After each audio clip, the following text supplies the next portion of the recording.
2009 में जब मैंने एग्ज़ाम दिया था तो मेरा प्री में पोल साइंस ही था। कम से कम 1 साल दे। उसके बाद सिलेबस कंप्लीट करने के बाद टेस्ट सीरीज़, प्रैक्टिस, इन चीज़ों पे आ जाए। मैं बात करूं अगर अपने दौर की तो 60% से लेके 65% के पीटी क्वालिफाई हो जाता था। यूपीएससी का हो, हरियाणा का हो, और एसएससी का दौर इतना था नहीं उस समय। नमस्कार दोस्तों, मैं हूं शिवम दिवाकर। आप देख रहे हैं शिवम दिवाकर यूट्यूब चैनल। आज हम एक सर के साथ मौजूद हैं जिनकी एज काफ़ी ज़्यादा है, और एक्सपीरियंस की बात करें तो जो नए बच्चे हैं उनको यहाँ से कुछ ना कुछ बेहद ज़्यादा सीखने को मिलेगा, क्योंकि जो सर हैं इनके कई साथी ऐसे हैं जो सिलेक्ट हो चुके हैं और आज अच्छी खासी जॉब कर रहे हैं। तो पूछेंगे सर से, और जो नए बच्चे हैं उनके लिए काफ़ी मददगार साबित होने वाला है ये वीडियो, तो आप पूरा देखिए। सबसे पहले सर ये जानना चाहेंगे आपका नाम क्या है और आप कहाँ से हैं, और दिल्ली के मुखर्जी नगर में आप क्या करते हैं, और आप अगर एज देखी जाए तो एज की भी बात करेंगे आप। ऐसा है शिवम जी, मैं पहले यहाँ एक फ़ेज़ में तैयारी करके जा चुका हूँ। उस दौर में ऑनलाइन एजुकेशन उतनी नहीं होती थी यहाँ पे। प्रदीप सिंह मेरा नाम है, मैं सोनीपत डिस्ट्रिक्ट से हूँ। तो मैं यहाँ पे अभी रिसेंटली है ना 1-1.5 महीने पहले हरियाणा पीसीएस का लास्ट अटैम्प्ट देने के लिए एक स्टूडेंट लाइफ फील हो मुझे, इसलिए मैं यहाँ आया हूँ। नहीं तो पहले हम काम धंधे के चक्कर में बाहर रहते थे, लेकिन कोई भी कंपटीशन निकालना हो आपको तो सबसे पहली जो प्रायोरिटी और रिक्वायरमेंट यही है कि आपको स्टूडेंट बनना पड़ेगा, कंफर्ट लेवल से बाहर आना पड़ेगा। अगर आप कंफर्ट लेवल में एग्ज़ाम दोगे तो कंपटीशन लेवल पिछले 10 साल में इतना हाई हो चुका है कि जो कट ऑफ या पहली स्टेज की बात करें, कोई भी एग्ज़ाम हो, चाहे यूपी से एससी का हो, चाहे हरियाणा का हो, चाहे यूपी पीसीएस हो, चाहे कोई भी एग्ज़ाम हो, उसमें स्टेजेस होती हैं। पहली स्टेज, दूसरी स्टेज, फिर इंटरव्यू स्टेज। एक जनरल मैं बता रहा हूँ कि लास्ट के जो पहली स्टेज में 10-15 क्वेश्चन होते हैं, सारा कंपटीशन फाइट अब वहाँ जा चुका है। क्योंकि 10 साल पहले अगर हम कट ऑफ देखें किसी भी एग्ज़ाम की, मैं बात करूं अगर अपने दौर की, तो 60% से लेके 65% के पीटी क्वालिफाई हो जाता था। यूपीएससी का हो, हरियाणा का हो, और एसएससी का दौर इतना था नहीं उस समय। लेकिन आज के दिन कोई भी कंपटीशन में प्रीमियम कह नहीं सकते कि कट ऑफ 75 जाएगी, 80 जाएगी।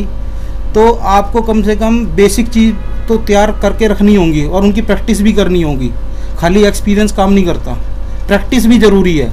उसके लिए आपको फोकस होकर लास्ट के 2 महीने प्री से पहले तैयारी करनी ही पड़ेगी, तभी पहली स्टेज पार होगी। तब नंबर आएगा एनालिसिस का, जहाँ पे आप अपना एक्सपीरियंस दिखा सकते हैं। तो मैं तो यही कहना चाहूँगा, कोई भी स्टूडेंट होगा उसको तैयारी सबसे पहले जो ये ना सोचे कि भाई मैं सेलेक्ट हो जाऊँगा, ये हो जाएगा, वो हो जाएगा। सबसे पहले सिलेबस कंप्लीट करे, कम से कम 1 साल दे। उसके बाद सिलेबस कंप्लीट करने के बाद टेस्ट सीरीज़, प्रैक्टिस, इन चीज़ों पे आ जाए। जैसा एग्ज़ाम होता है, मान लो प्री का एग्ज़ाम है तो ऑब्जेक्टिव टेस्ट दे, जिससे कि उसका जो है ना स्कोर उसको पता रहेगा कि मैं कहाँ पहुँचा। ये ज़रूरी है, और कुछ ज़्यादा इसमें है नहीं बताने का। सर ये पूछना चाहूँगा, और जो लोग वीडियो देख रहे हैं वो भी जानना चाह रहे होंगे उत्सुकता से कि आपकी जो भी एज है वो कितनी है। वैसे मैं बताऊं, हरियाणा पीसीएस का एग्ज़ाम में ना जनरल कैटेगरी की जो एज है 42 ईयर्स होती है। तो एक तरह से देखा जाए तो मेरा लास्ट अटैम्प्ट है ये, बिल्कुल लास्ट है। हाँ। और ये भी कहा जाता है पढ़ाई की कोई उम्र नहीं होती।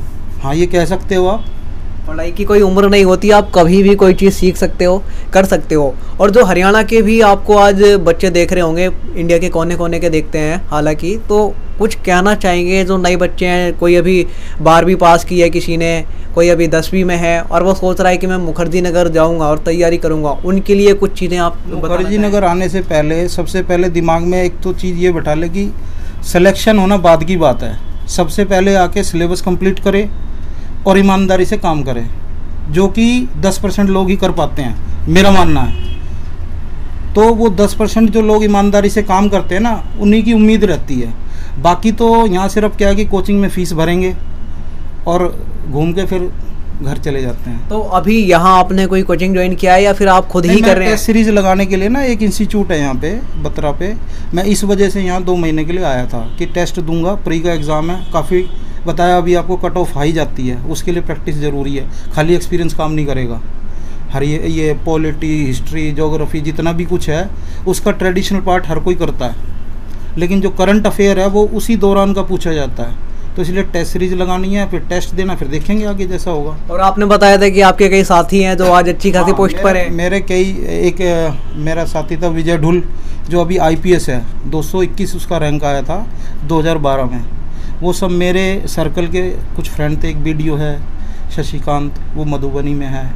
तो ऐसे और भी 1-2 लोग हैं। एक फूड इंस्पेक्टर है, वो यूपी में है, गोरखपुर में। तो ऐसे हैं मेरे सर्कल में, बहुत सारे हैं। ये बताइए, इस PG में जो आप रहते हैं, आप 2 महीने के लिए ही आए हैं, तो इसका जो रेंट है वो आप कितना देते हैं? और सुविधाओं की बात की जाए, सुविधाएं जो हैं वो आपको क्या क्या इसमें मिलती हैं? इसमें 8,000 रुपये मैं रेंट दे रहा हूँ, 3 टाइम खाना ये दे रहे हैं, AC के साथ है ये। और इसका नाम क्या है इस PG का? कान्या PG नाम है इसका। और बात की जाए कि ओनर की, जो मालिक होता है, क्योंकि अगर कोई बच्चा बाहर से आता है उसे कोई नहीं जानता है, क्योंकि जो मालिक होगा वो अच्छा होगा। अगर बच्चों को यहाँ कोई दिक्कत परेशानी होगी तो वो उनको बताएगा, वो उसका सॉल्यूशन करेंगे। और बिहेवियर अच्छा हो तो अच्छे से पढ़ाई हो सकती है। तो उनका बिहेवियर कैसा है? ये पिंटू भाई हैं जो इसको चला रहे हैं ना, ये काफ़ी कोऑपरेटिव हैं। जैसे मोस्टली क्या होता है, PG चल रहा, आता ही नहीं है बंदा, तो यहाँ पे कोई प्रॉब्लम है तो उसको फ़ोन पे कह दो, तो वो मतलब खुद इन्वॉल्व रहते हैं उसमें। चाहे वो खाने की समस्या है, चाहे कोई छोटी मोटी, वो चलती रहती है। तो ये मुझे अच्छा लगा उनका ये बिहेवियर। तो ये PG बहुत अच्छा है ये। आपका मकसद यहाँ पे जो टेस्ट सीरीज है उनको आप क्लियर करने के लिए आए हैं? हाँ, 30 मई का एग्ज़ाम है। पहले मैं अभी जो डेट आई है, आगे का पता नहीं कोरोना की वजह से क्या हो जाए, तो अगर PT क्वालिफाई होता मेंस में भी मैं कंटिन्यू करूँगा। बिल्कुल, हमारी भी पूरी शुभकामनाएं हैं। जितने भी लोग देखते हैं उनसे भी यही कहना चाहेंगे कि सर के लिए थोड़ी दुआई करें, ताकि इस बार हो ही जाए और होके ही रहेगा। मुझे पूरी आशा और उम्मीद है। उसके लिए आप बहुत ज़्यादा मेहनत भी कर रहे हैं, और वो भी इस एज में। यहाँ कहीं ना कहीं लोग उम्मीद छोड़ देते हैं, बहुत सारे लोग। तो नहीं, वैसे मेरे पास काम करने के लिए अपना केमिस्ट शॉप है कुंडली में, लेकिन मुझे, क्योंकि मैंने बहुत लंबी तैयारी की है, तो अपने पास जमा के भी तो देखे ना कि भाई कितना काम किया है, कुछ आए। नहीं आएगा तो काम तो है ही अपने पास। बिल्कुल दोस्तों, और यहाँ थोड़ी टेस्ट सीरीज थी सर की। ये कौन कौन से कोचिंग की है आपकी? ये हरियाणा सिविल सर्विसेज जो मैं बता रहा था अभी, टेस्ट सीरीज, ये वही टेस्ट मैंने दिया था। इसमें 100 क्वेश्चन है, ये सारा हरियाणा स्पेशल है, आप देख रहे होगे सारा। इसमें पूरे 100 क्वेश्चन होते हैं? 100 क्वेश्चन है, जिसका कट ऑफ लगेगी, जिसकी जो एग्ज़ाम होगा। तो टेस्ट सीरीज से थोड़ा ये रहता है ना, प्रैक्टिस हो जाती है, ये मेन बेनिफिट है। तो आपने क्या पढ़ा है वो आप करके देखो। और जो आपका एक्सपीरियंस काफ़ी ज़्यादा है, इसलिए हम आपसे ये भी पूछेंगे, कुछ बच्चे जो ऑप्शनल होता है, वहाँ कहीं ना कहीं बच्चों के साथ दिक्कत बहुत आती है कि हम जो ऑप्शनल है किस आधार पर लें, कैसे लें। तो इसके लिए जो नए बच्चे हैं उनको क्या करना चाहिए? ऑप्शनल, एक तो आपका ना वो मटेरियल आपको अवेलेबल होना चाहिए बिल्कुल एक क्रक्स में। मतलब बहुत कई ऐसे हैं जिनका वो नहीं है हमारे पास, मतलब बुक्स नहीं अवेलेबल होती या मटेरियल नहीं होता, तो उनमें थोड़ी दिक्कत आ सकती है। और फिर कोचिंग सेंटर कुछ हैं, जैसे दृष्टि है, हिंदी साहित्य है। मुझे ऐसा लगता है कि हिंदी साहित्य का दृष्टि में बहुत अच्छा है। और पॉलिटिकल साइंस है, जैसे मेरा खुद ऑप्शनल रहा है, अभी भी मैंने उसी से एग्ज़ाम देना है। 2009 में जब मैंने एग्ज़ाम दिया था तो मेरा प्री में पोल साइंस ही था, जो मैंने क्लियर किया था 2009 में हरियाणा सिविल सर्विसेज। ये बताइए, तो आपका पॉलिटी था ऑप्शनल, ये ही आपने क्यों सिलेक्ट किया था? क्योंकि 2009 तक मैंने UPSC के लिए भी पढ़ा, स्टेट सर्विसेज के लिए भी पढ़ा था वो, तो थोड़ा सा ये है कि उसके बारे में मुझे नॉलेज है, बेस है उसका। तो वैसे मैं BTech हूँ इलेक्ट्रॉनिक्स एंड कम्युनिकेशन से 2003 में। हाँ, ये चीज़ हम पूछना भूल ही गए थे, जो आपकी ग्रेजुएशन है वो आपकी कहाँ से कंप्लीट हुई थी? मेरी MDU रोहतक से हुई थी इलेक्ट्रॉनिक्स एंड कम्युनिकेशन में, और 2003 का मैं पास आउट हूँ। गेट क्वालिफाई भी मैंने किया, लेकिन फिर मैं इसमें सिविल सर्विसेज की तैयारी में आ गया। दोस्तों, हम सर के साथ मौजूद थे। अगर आप और कुछ पूछना चाहते हैं उसके लिए आप कमेंट कीजिए हमारे कमेंट बॉक्स में।